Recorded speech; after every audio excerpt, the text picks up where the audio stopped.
నమస్తే. సామాన్యుడి చేతిలో సామాజిక అస్త్రం నెంబర్ 1 న్యూస్‌కి స్వాగతం. నేను రవీంద్ర. ఆంధ్రప్రదేశ్‌లో కూటమి ప్రభుత్వం తీసుకున్నటువంటి ఒక నిర్ణయం ఇప్పుడు ఉద్యోగుల్లో, అలాగే ఉద్యోగ సంఘాలకు సంబంధించినటువంటి నేతల్లో ఆలోచనలో పడ్డారు. అందరూ కూడా అయోమయం, గందరగోళం కింద ఉన్నటువంటి పరిస్థితి. అదేంటంటే గతంలో అంటే వైఎస్ఆర్‌సీపీ అధికారంలో ఉన్నప్పుడు ఆ పార్టీకి అనుకూలంగా పనిచేస్తున్నారు, ఆ పార్టీకి సంబంధించినటువంటి కార్యకలాపాల్లో నిమగ్నమయ్యారు అనేటువంటి ఒక ఆరోపణలతో వెంకట్రామరెడ్డి అనే ఉద్యోగిని విధుల నుంచి సస్పెండ్ చేశారు. దాదాపుగా ఎన్నికలు జరిగిన తర్వాత ఈ పరిణామం చోటు చేసుకుంది. అంటే 2 ఏళ్ల నుంచి ఆయన సస్పెన్షన్లోనే ఉన్నారు. ఇప్పుడు తాజాగా చాలా ముఖ్యమైనటువంటి నిర్ణయంగా కూటమి ప్రభుత్వం తీసుకుంది. ఏంటంటే ఆయన్ను పూర్తిగా సర్వీస్ నుంచి తొలగించడం. అంతేకాదు, రిటైర్మెంట్ బెనిఫిట్స్, ఏ బెనిఫిట్స్ కూడా ఇంకా ప్రభుత్వం నుంచి ఆయనకు రావు. ఇది ఒక రకమైనటువంటి నిర్ణయం. అంటే ఆయన చేసినటువంటి తప్పేంటి, ఆయన చేసినటువంటి నేరం ఏంటి, ఉగ్రవాద తీవ్రవాద కార్యకలాపాల్లో ఏమైనా ఆయన జోక్యం చేసుకున్నారా, ఈ రకమైనటువంటి ఒక చర్చ అనేది నడుస్తుంది ప్రస్తుతం.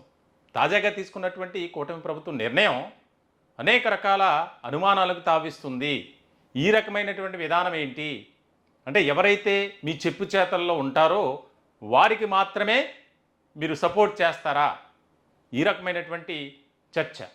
దీనికి సంబంధించి అది తాజాగా విడుదల చేసినటువంటి జీవో, అందులో ప్రధానంగా ఒక అంశాన్ని తీసుకొని కడప జిల్లాలో వైఎస్ఆర్సీపీకి అనుకూలంగా ఎన్నికల్లో ప్రచారం చేశారు అనేది ప్రస్తావిస్తూ దానికి సంబంధించి ఈ యొక్క కఠినమైనటువంటి నిర్ణయం తీసుకున్నారు.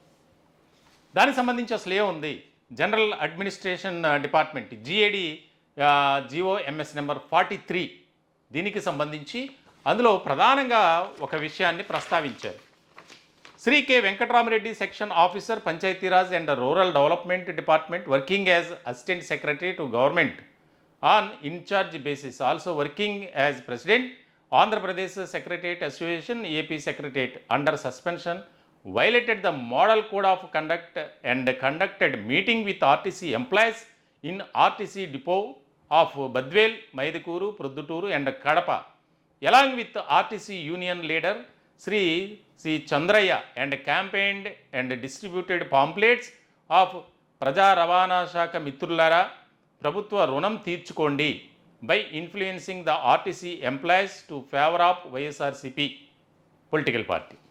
ఇక్కడ చాలా క్లియర్గా వైఎస్ఆర్సీపీకి సంబంధించినటువంటి ఆ యొక్క ఎన్నికల ప్రచార కార్యక్రమంలో పాల్గొన్నారు, పాంప్లెట్స్ పంచారు అని చెప్పి ఈ ఒక్క కారణంతోనే ఆయన్ను విధుల్లోంచి తప్పించినటువంటి పరిస్థితి. ఇంకా దాదాపుగా 14 ఏళ్ల సర్వీస్ ఉంది వెంకట్రామరెడ్డికి.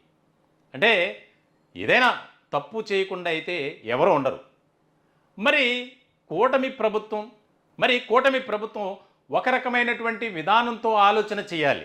కానీ ఈ నిర్ణయం తీసుకోవడంపై సర్వత్రా విమర్శలు వెల్లువెత్తుతున్నాయి.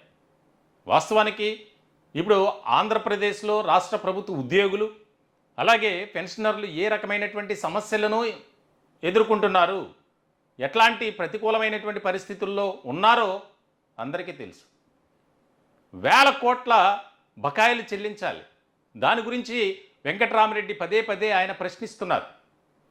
ఈ కూటమి ప్రభుత్వానికి చిత్తశుద్ధి లేదా, ఎన్నికలకు ముందు మీరు ఇచ్చినటువంటి వాగ్దానాలు ఏంటి, హామీలేంటి, తాజాగా కూడా ఆయన ప్రెస్ మీట్ పెట్టారు.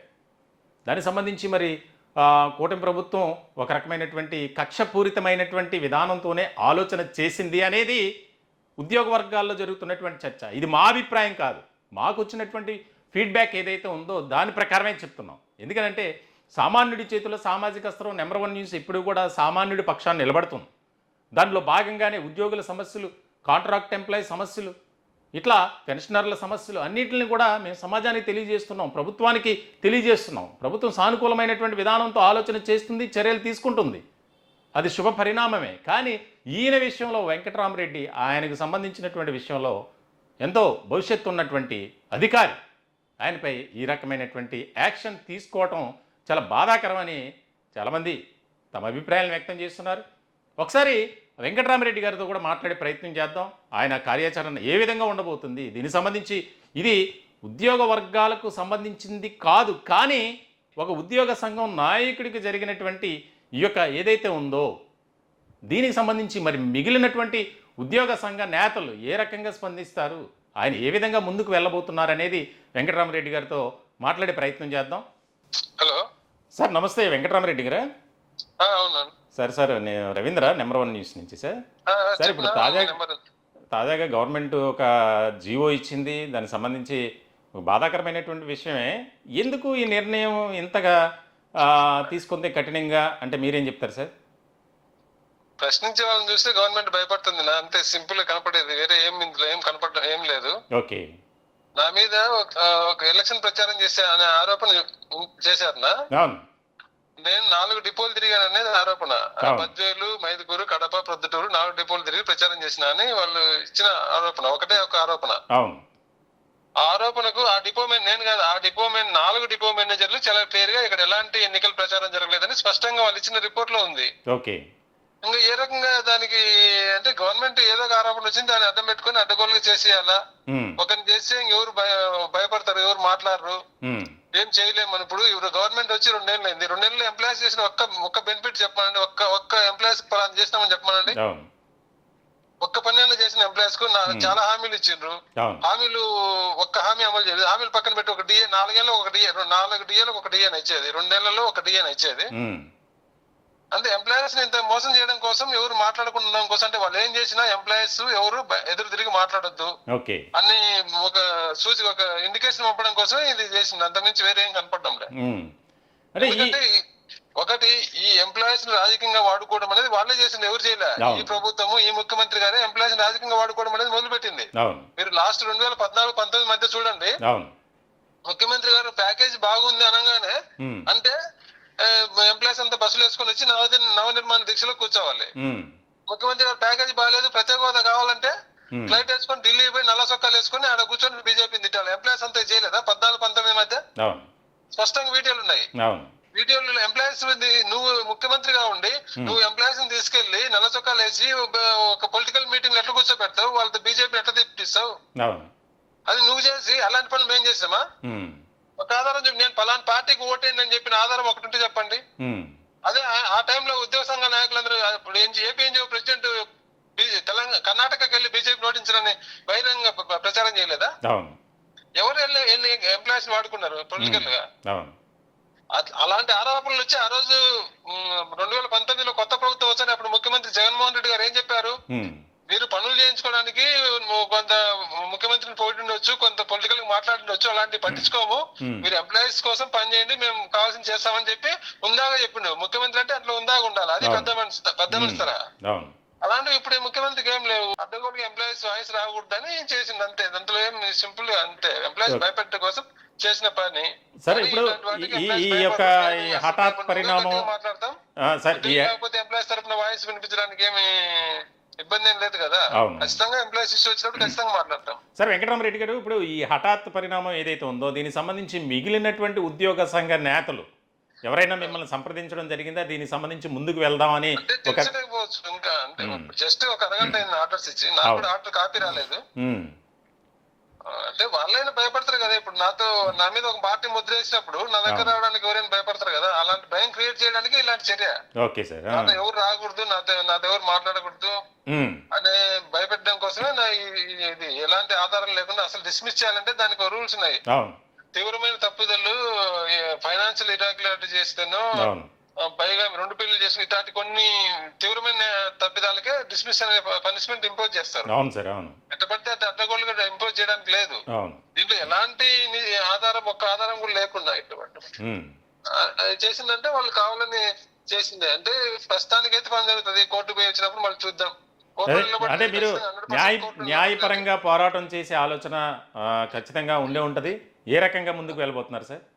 ఖచ్చితంగా కోర్టులో న్యాయం జరుగుతుంది, 100% న్యాయం జరుగుతుందని ఆశిస్తున్నా. ఎందుకంటే దానిలో ఎలాంటి ఆధారం లేదు, అడ్డగోలుగా చేసిన పని, ఇది అధికారం మీద అడ్డగోలుగా చేసిన పని, కాబట్టి ఖచ్చితంగా కోర్టులో దీని మీద న్యాయం వస్తుందని ఆశిస్తున్నా. రైట్ సార్, మీరు చేసేటువంటి న్యాయ పోరాటం విజయవంతం కావాలని మేము కూడా సామాన్యుడి చేతిలో సామాజిక అస్త్రం నెంబర్ 1 న్యూస్ కోరుకుంటుంది. థ్యాంక్ యూ సార్, మీరు ఫోన్ ఇన్లోకి వచ్చినారు.